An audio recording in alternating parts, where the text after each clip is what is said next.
চারদিকে বরফে ঢাকা বিশাল পর্বত মাউন্ট ওয়াশিংটন, যাকে সবচেয়ে খারাপ আবহাওয়ার পর্বত বলা হয়, যার সৌন্দর্য ভয়ঙ্কর সুন্দর।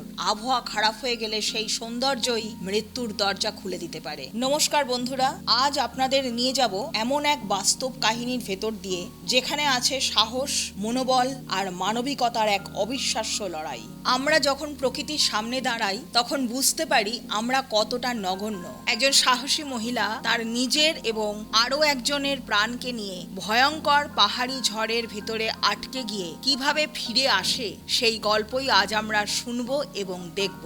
চলুন আমরা হারিয়ে যাই HMV সিনে স্টোরির সাথে ইনফাইনাইট স্টর্মের বাস্তব কাহিনী নিয়ে তৈরি গল্পে।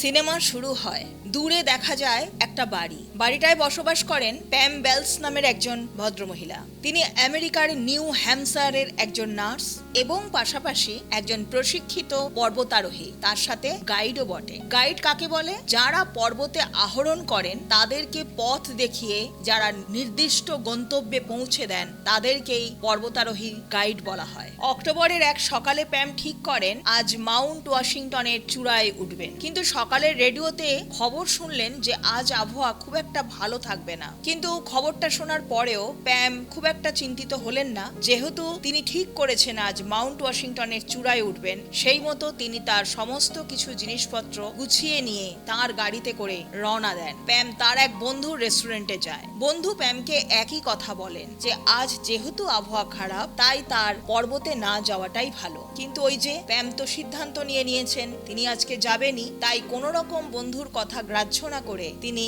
আনন্দের সাথে গাড়ি চালিয়ে গান শুনতে শুনতে এগিয়ে চললেন। বেশ অনেকটা পথ ড্রাইভ করে প্যাম তার ডেস্টিনেশনে পৌঁছে যান। একটা সমতল ভূমি, সেখানে কয়েকটা গাড়িও দাঁড়িয়েছিল। গাড়ি করে একটা কাপল এসেছিল দুদিন আগে, তারা হাইকিং শেষ করে এবার ফিরে যাবে। ওখানে আরো একটা গাড়ি ছিল, প্যাম কিন্তু সেটা খেয়াল করলেন। প্যাম এগিয়ে চলেন। চারদিকে নিস্তব্ধতা, নীল আকাশ, নিস্তব্ধতা যেন গোটা পর্বতকে ঘিরে রয়েছে। এক পাশে জঙ্গল, নিচের দিকে নদী, অন্যদিকে পাহাড়। চারদিকে যেন একটা অস্বাভাবিক নিস্তব্ধতা। প্যাম পাহাড়ি লাঠির সাহায্যে এগিয়ে চলেন। হঠাৎই পাহাড়ের একটা জায়গায় পাথরে পা হড়কে প্যাম পড়ে যান। তার হাইকিং লাঠিটা ভেঙে যায়। প্যাম একটা টেপ দিয়ে লাঠিটাকে ভালো করে আটকিয়ে নেবার চেষ্টা করলেন। আবার যথারীতি তিনি এগোতে থাকেন। পথে একটা নদী পড়ে, সেটা পেরিয়ে ধীরে ধীরে তিনি ওপরের দিকে উঠতে থাকেন। হঠাৎই আবহাওয়ার আচরণ বদলে যায়। চারদিক থমথমে হয়ে যায়। হিমশীতল বাতাস বইতে শুরু করে। চারদিক ঢেকে যায় ঘন কুয়াশায়। শুরু হয় তুষারপাত। তাই তিনি দেরি না করে ফিরতে শুরু করেন। তুষারপাতের কারণে হাঁটতে তার অসুবিধা হতে থাকে, তবুও তিনি না থেমে চলতে থাকেন। চলতে চলতে হঠাৎই তিনি বরফের মধ্যে টাটকা পায়ের ছাপ দেখতে পান, যেন একটু আগেই কেউ হেঁটে গেছে এখান দিয়ে। পায়ের ছাপ লক্ষ্য করে প্যাম হাঁটতে থাকেন। তিনি একজন অভিজ্ঞ পর্বতারোহী। তিনি জানেন কেউ এখান দিয়ে সদ্যই গেছে, না হলে যেহেতু তুষারপাত শুরু হয়েছে খুব বেশিক্ষণ আগে গেলে বরফে তার পায়ের এরকম টাটকা ছাপ থাকতো না। খোঁজার চেষ্টা করতে শুরু করেন, কেউ কি কোথাও আটকে পড়েছে। এভাবে চলতে চলতেই হঠাৎ তিনি একটা গর্তের ভেতরে পড়ে গেলেন। তুষার ঝড়ে গর্তটা তিনি খেয়াল করতে পারেননি। তিনি চেষ্টা করতে থাকেন গর্ত থেকে উঠে আসার, কিন্তু অনেকটা ওপরে এসেও আবার তিনি গর্তের ভেতরে পড়ে যান। এদিকে সমানে তুষারপাত হচ্ছে, গর্তটার ভেতরে সমানে তুষার ঢুকছে এবং গর্তের মুখটাও তুষারে প্রায় ঢেকে গেছে। তিনি সাহায্যের জন্য তার কাছে রাখা একটা বাঁশি বাজাতে থাকেন। তুষারপাত এদিকে হয়েই চলেছে ক্রমাগত। তিনি বুঝতে পারেন খুব তাড়াতাড়ি যদি গর্ত থেকে তিনি না বেরোতে পারেন তাহলে একদম চাপাই পড়ে যাবেন। গর্তটা বরফে প্রায় ঢেকে গেছে, এতটাই ঢেকে গেছে নিঃশ্বাস পর্যন্ত তিনি নিতে পারছিলেন না। ভিতরে ভিতরে তিনি ভাবতে থাকেন তার অতীতের সেই আনন্দের মুহূর্তগুলো। সন্তানদের সাথে তিনি সেই আনন্দের মুহূর্তগুলোকে ভেবে মনের জোর ফিরে পান। মনের সমস্ত শক্তি দিয়ে দু হাতের মধ্যে শরীরের সমস্ত ওজনটা বহন করে অনেক কষ্টে তিনি হাঁচড়ে পাঁচড়ে বেরিয়ে এলেন গর্তের বাইরে। ধকলের চোটে শরীর ক্লান্ত হয়ে যায়। তার ভীষণ জল পিপাসা পায়, কিন্তু জল খেতে গিয়ে তিনি দেখলেন তার জল ফুরিয়ে গেছে। কিন্তু তাকে এগোতে হবে, তাই তিনি এগোনোর আগে গর্তের জায়গায় গাছের মরা ডাল ফেলে দেন, যাতে অন্য কেউ এদিকে এলে বুঝতে বুঝতে পারে এখানে একটা গর্ত আছে। কতটা মানবিক হলে এমন পরিস্থিতিতেও একটি মানুষ ওভাবে অন্যের জন্য ভাবতে পারেন, এটা একটা বড় উদাহরণ হয়ে রয়েছে এই ছবিতে। চারদিক ঘন কুয়াশায় সাদা হয়ে গেছে। বরফের মাঝখান দিয়ে তিনি হাঁটছেন, কিন্তু দূরে তিনি দেখতে পান একটা ছায়াময় অবয়ব। কাছে এগিয়ে যান, দেখেন একটি লোক বসে আছে, একেবারে হালকা জামা কাপড়। লোকটি কথা বলতে পারছিল না, জ্ঞানও ছিল না প্রায় লোকটির। প্যাম তাকে বারবার ডাকতে থাকেন, কিন্তু সাড়া পান না।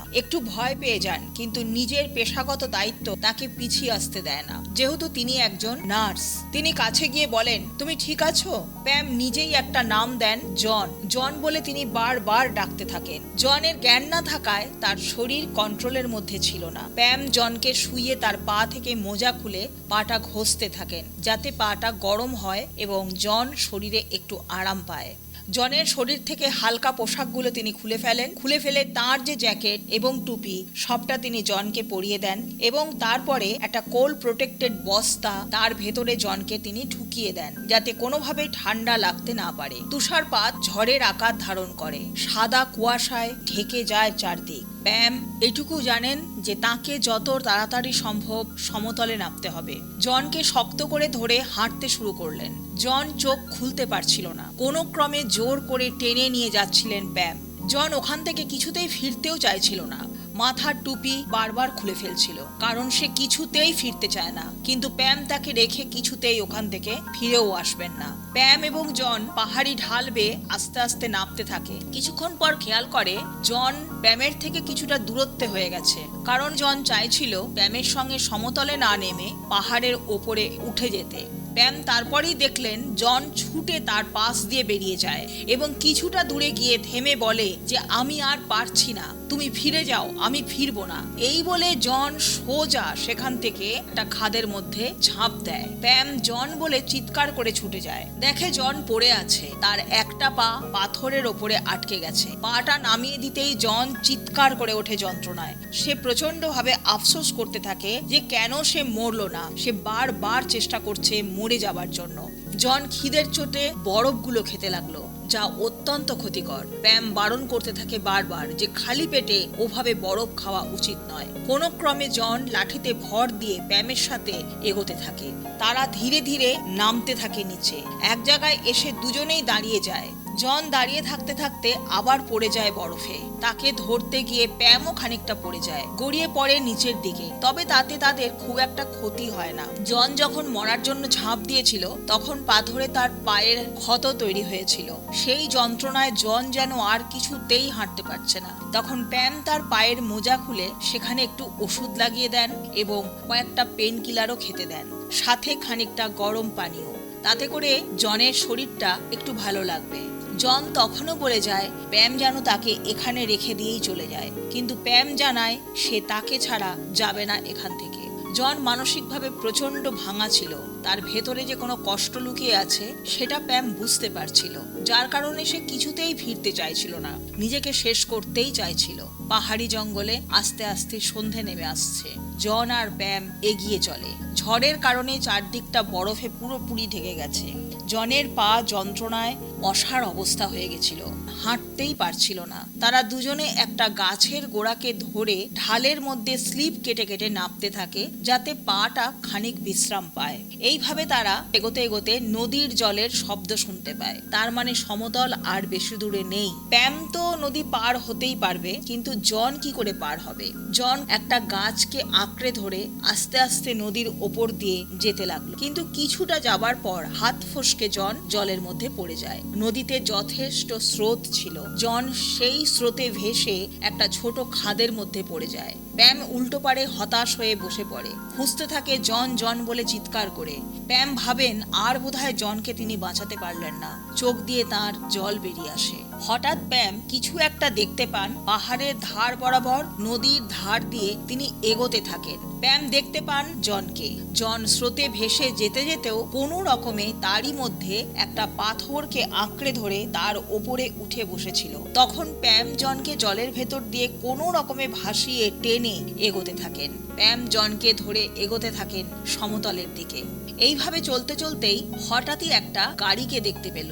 প্যাম সাহায্য চাওয়ার জন্য ছুটে গেলেও গাড়িটা তাদের আওয়াজ শুনতে পায় না, চলে যায় গাড়িটা। ততক্ষণে প্যাম আর জন সমতলে এসে গেছিল। প্যাম জনকে নিয়ে তার গাড়ির কাছে চলে আসে, জনকে অপেক্ষা করতে বলে। প্যাম গাড়ির দরজা খুলে গাড়ির উল্টো দিকের দরজার লকটা খুলে দেন, কারণ তিনি চাইছিলেন যে জন তার গাড়িতে উঠে বসুক, তার চিকিৎসার দরকার। এদিকে আরো যে একটা গাড়ি দাঁড়িয়েছিল সেটা জনেরই। জন নিজের গাড়িতে গিয়ে গাড়িটা জোরে চালিয়ে চলে গেল। প্যাম ছুটে যান জনের দিকে, কিন্তু জন আর দাঁড়ায় না।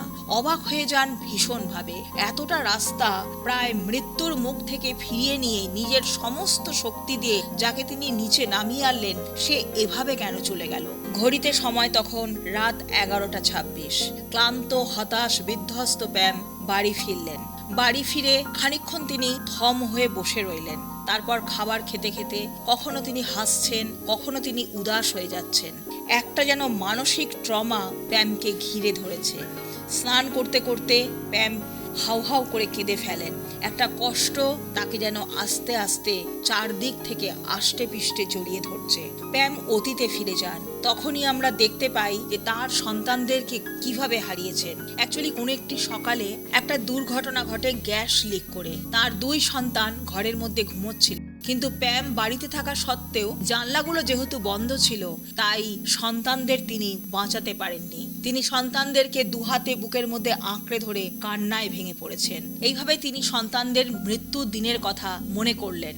গল্প আবার বাস্তবে এলো। এরপর 5 দিন পার হয়ে যায়। তারপর একদিন সকালে অন্যান্য দিনের মতো চা খেতে খেতে খবর শোনেন। খবরে দেখা গেল প্যাম জন নামের কাউকে পাহাড়ি ঝড় থেকে বাঁচিয়েছেন। কিন্তু প্যাম আর জনের কথা তো কেউ জানে না। কে তাহলে এই খবর দিল? কিছুক্ষণ পর দরজা খুলে দেখেন একজন সাংবাদিক এসেছে। সাংবাদিকের কাছ থেকে কিছু খবর পেয়ে প্যাম সেই বন্ধুর রেস্টুরেন্টে সোজা চলে যান। সেখানে গিয়ে দেখেন জন বসে আছে।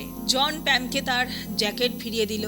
তারপর জন জানায় তার জীবনের এক দুঃখের কাহিনী। তার এক ভালোবাসার মানুষ ছিল, দুর্ঘটনায় সে মারা যায়। জন ভাবতেই পারে না যে সেই প্রেমিকা, তার ভালোবাসার মানুষ, আর কোনোদিন তার কাছে ফিরবে না। জন সেদিন পাহাড়ে গিয়েছিল আর যাতে কোলাহলের দুনিয়ায় ফিরতে না হয়। জন নিজেই প্যামের কথা সংবাদ মাধ্যমকে জানায়।